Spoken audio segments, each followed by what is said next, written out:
Bike tourists and bikepackers prefer to move forward and not backwards, but sometimes they have to go backwards to be able to move forward. There are a number of situations that force a reverse, and one of those situations is the weather. Rain and wind is the enemy of the cyclist, and we found that today we might have to go backwards. Since staying with Wendy, the weather has been less than desirable. Strong winds and rain, to a limited degree, have forced us to backtrack. Before going back, Wendy offered to take us to the 12 Apostles by car. We took her up on her offer. It was an enlightening experience to see them. If you only have a mild interest in geology and landforms, it's essential viewing. The Apostles are a dramatic example of coastal erosion shaping limestone cliffs into towering rock stacks. Limestone is a sedimentary rock formed from the accumulation of marine organisms like shells and coral. It's hard to imagine this coastal region once being underwater. Currently there are 8 Apostles left. The 9th stack collapsed dramatically in 2005. Up until 1922, the Apostles were known as the Sow and Piglets. The site was renamed the Apostles as it rang positive for tourists. Erosion by the sea, wind and rain are the key factors when it comes to the formation and destruction of the stacks. I've done a sketch to help visualise how an apostle is formed.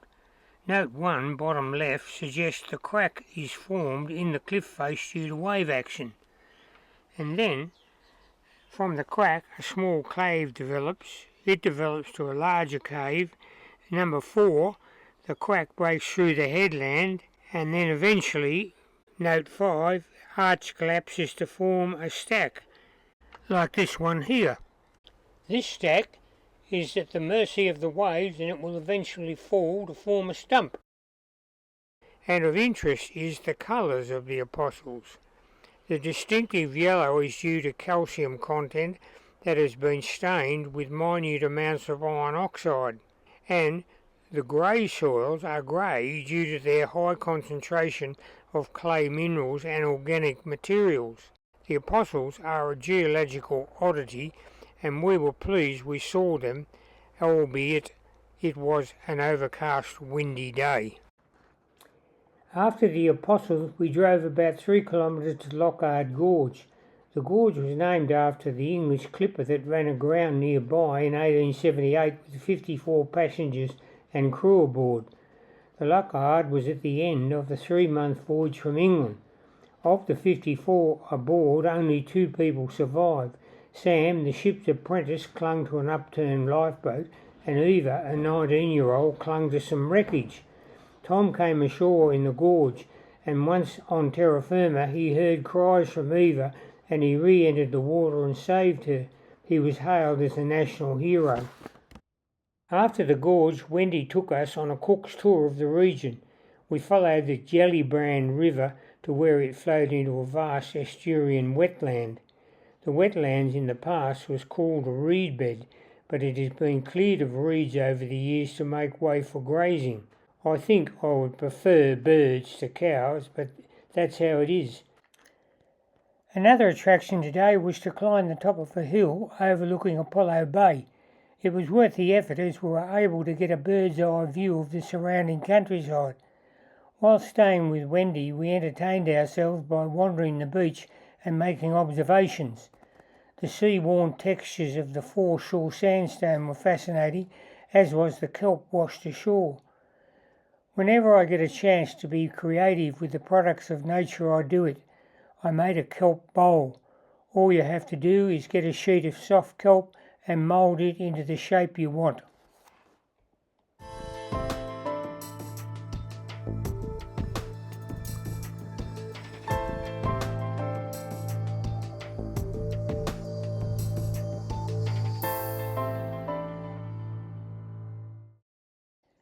Eventually the time came to say goodbye to Wendy and leave.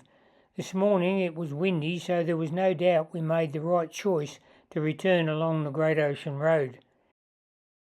It was good to get back on the saddle with the wind at our backs, cliffs on the left and the sea on our right.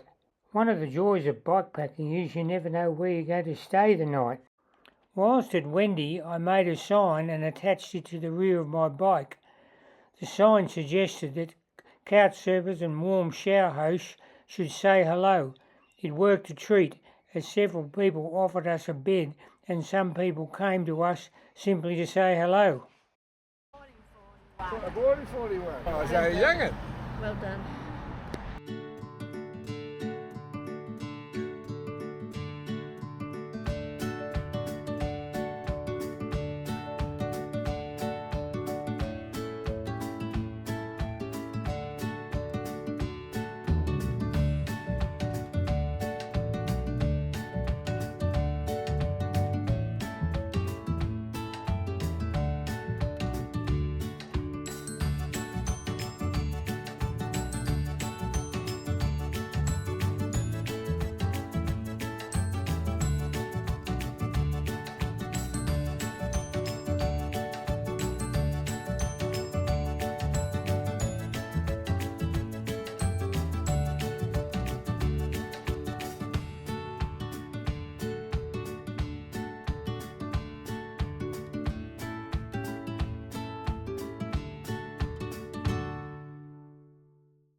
Lunchtime came and we were in Lorne.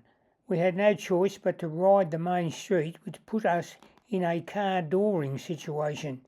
Car dooring is when the driver opens their door in front of you, and depending on what speed you are doing, depends on what personal injury you might sustain when you collide with the door. Fortunately for us, we were not car doored this morning. Car dooring has been high on the agenda when it comes to bike riding safety, and this clip from a promotion in 1950 demonstrates the car dooring effect. In Lorne, we went to the tourist info to top up the charge on our bike batteries. Whilst waiting for the batteries to come to full charge, I noticed the building had a feature stone wall. It put me in mind of other notable walls we have seen throughout the world. For example, walls in Olympiad fortress near where Aristotle was born, and a wall in the Temple of the Gods on the island of Samothraki, Greece.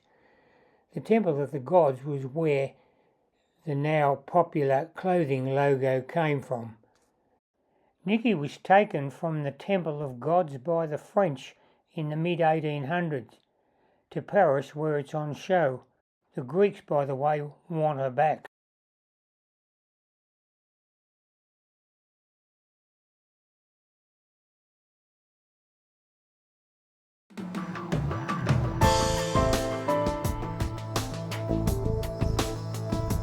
The ride from Aries Inlet to Anglesea was quite picturesque, and it was our last contact with the Great Ocean Road. This morning, first thing, we cooked breakfast in the camp kitchen, and there I met a French boy who was travelling Australia. I asked him to sign my concertina book. So what is your name? Romain. How do you spell that? It's like R-O-M-A-I-N. In French, it's Romain. But for the Australian people and all the British people, it's Romain. Because the first letter, like R, it's like so hard to say. Okay. I say nice to meeting you in this small camping, and good luck for the next. Right, put your email here. My email, yeah.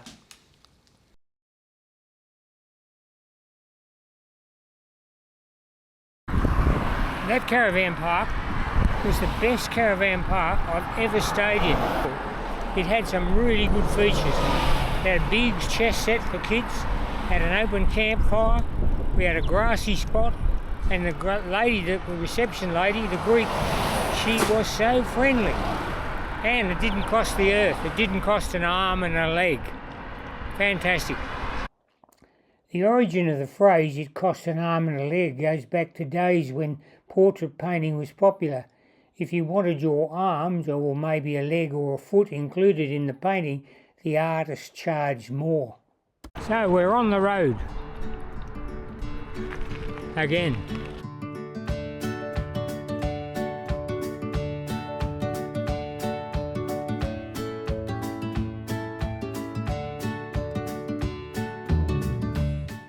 close shave. The black car cut extremely close to me. He forced an oncoming minibus off the road to avoid hitting me. Some viewers of this film will note that we have yellow styrene flotation devices across the back of our bikes. Tests have proven they are effective in keeping cars a safe distance, but there is always the exception, such as this morning. Around lunchtime, Bev went to the supermarket, and whilst waiting I spotted a free food bin for the needy. As a joke, I mentioned to Bev we should help ourselves as we were needy. She would have none of it. There is no doubt we could learn a lot from the homeless and the needy. For example, a homeless man I spotted recently sweeping outside a public toilet told me he slept in the toilet. He can lock it from the inside at night for security. Steve, the homeless man, put me in mind of Arthur Stace. Stace was a vagrant who slept rough in Sydney when I was a child, and he was the author of the word eternity that was written in chalk on the streets of Sydney at the time. Steve, the toilet sleeper, took to busking outside the local supermarket, and I think he might have done all right too.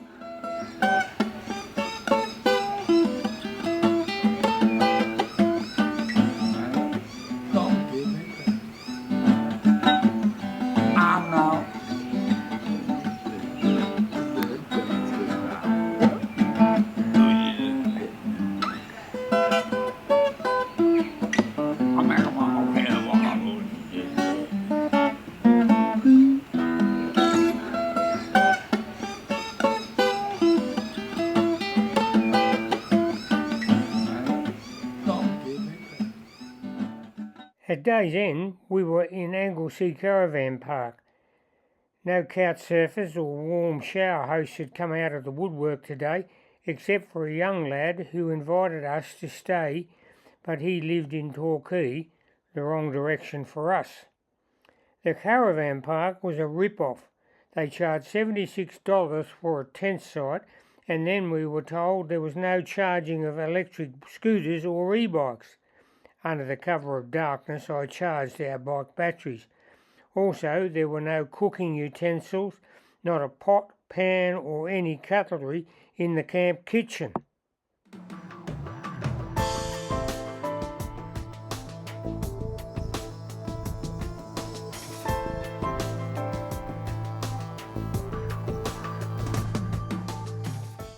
Yesterday late we met with Michelle and Alistair and their boys, and first thing this morning we went to say goodbye and have them sign my concertina book. You never know, we might take them up on their offer to stay with them in the UK sometime. And of course we had the obligatory photo of the two bears.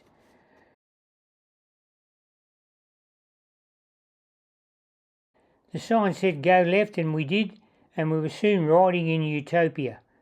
Very little traffic, a sealed road, not too steep, and even though the surrounding forest had been burnt recently, the whole of the ride, as far as the next intersection to Winchelsea, had a meditation ambience. It's possible to meditate on a bike whilst riding if the conditions are right. Coming into Winchelsea, I spotted through the trees a geodesic dome on a property, and it turned out my inquisitive mind led us to knowing where we were going to sleep the night. The property belonged to Rick and Bree. They were alternative thinkers, and they were where we were at 50 years ago. It was a pleasure to stay with them and, of course, have a good dose of social intercourse. I have had a long association with geodesic domes. I was going to build a house along those lines 50 years ago, and I have a photograph to prove it. I made a model from plywood, however, I decided against it as 50 years ago material for sealing the roof didn't exist. On this night we went to bed in a 4-poster in a dome. It was wonderful. And of course the dunny was an aerobic compost privy, in technical terms. Had a wonderful view from the inside. We looked at a stained glass door. And Rick was a collector of old trucks. He had a passion for the old International C1600, which was the workhorse of the farmer many years ago. And I think it's appropriate to talk about the lichens. It's a fascinating world. I look at them through a 3D microscope I have, and every time I look at them, I'm fascinated.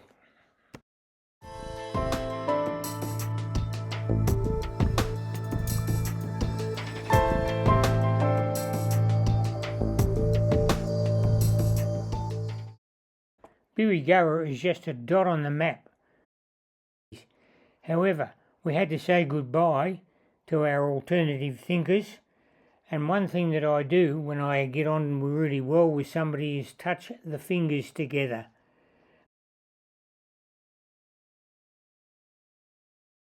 Today, for a short while, we were on a corrugated road. It was okay, we handled it, and we got to Birregurra in plenty of time. In Birregurra, we found a battery charging station in the park. Thanks to the local council, we plugged our bikes in, had a blow under a tree for a while, had lunch, and then we made some inquiries about where we could camp the night. We were told to go to the sports oval. We could camp out there for free. On the way to the sports oval, I spotted a period building housing an engineering works. I would have liked to have seen inside, but I suspected it was no longer operational. In front of the engineering works, the street was extremely wide, and there is a belief that the streets in some towns in Australia are so wide because bullock wagons needed a wide street to do a U-turn. After a bullock wagon style U-turn, we headed for the sports oval.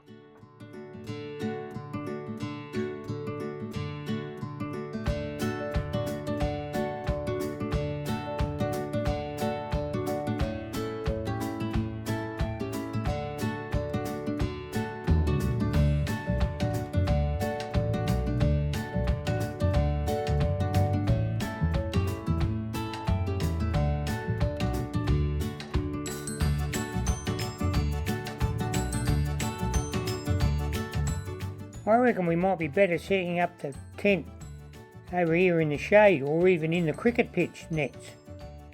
There's a grass, artificial grass there, would be perfect for it. But we have to worry that the lights don't come on and off all through the night. We might have to get our tent right up the end there, behind you.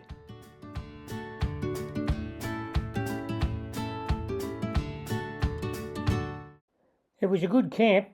Nobody came to play cricket or do practice in the night, but I did at times have hallucinations or dreams that there was a bowler coming down the cricket pitch towards me.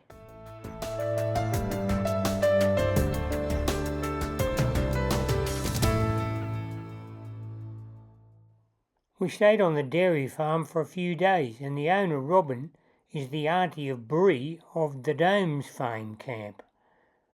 From Birregurra we rode on to Colac and out to Lake Colac. At the lake, cyclists, mostly old blokes and fishermen, were out doing their early morning stuff.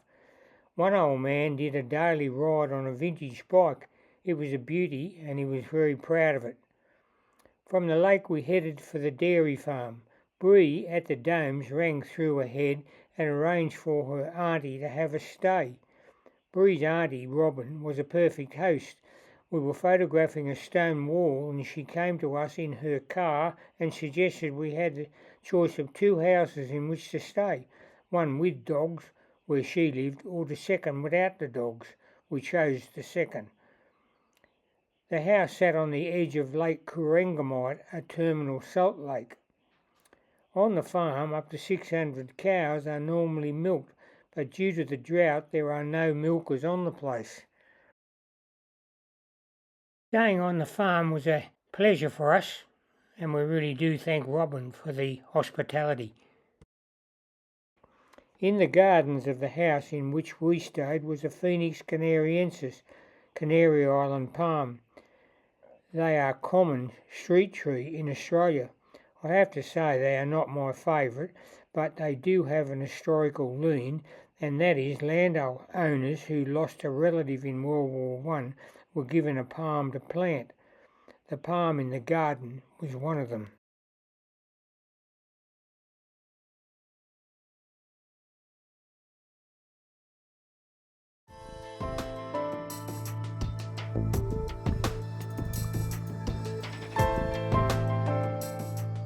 Of course, Robin wanted us to see the district, and she took us to Red Hill, which is a prominent high point in the region.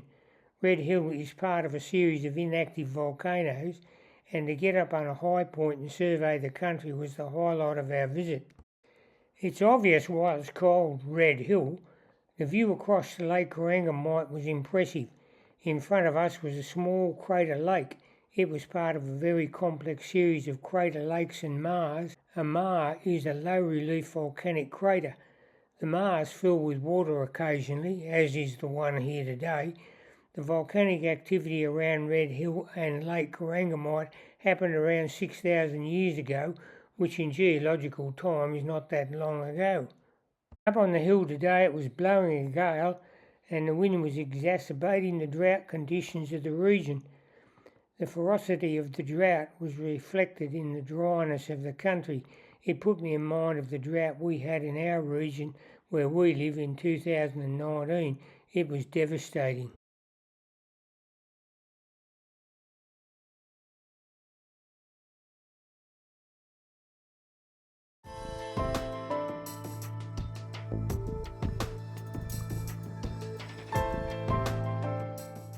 Today we rode from the dairy farm to Colac and caught the train to Warrnambool.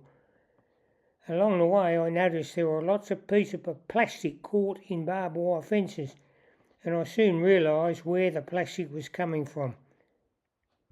It was coming from the wrappings, the plastic wrappings around silage. It's a problem, plastic pollution in the countryside, but there are people taking action.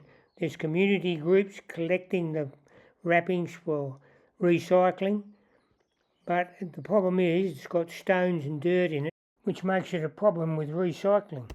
There's no doubt humans are good at polluting the planet with plastics, not only with plastic but with feral animals and feral plants. And up the road a bit we found this cacti fence. In the old days people used to plant cacti fences around the homestead boundaries to keep Aboriginal people out. That'd be a pretty good deterrent, I reckon. One of the worst is tiger pear. Tiger pear has a nasty barb and it sticks to anything. You can imagine how this cow would feel with tiger pear in its nose.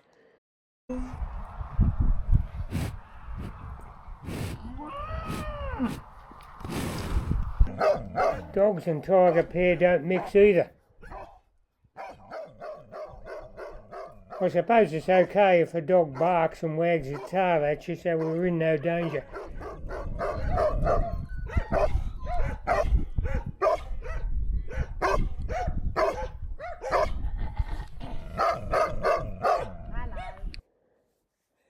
At Colac, we boarded the train to Warrnambool, and there's no doubt that other passengers are only anxious to help you settle in when you go aboard the trains with a bike.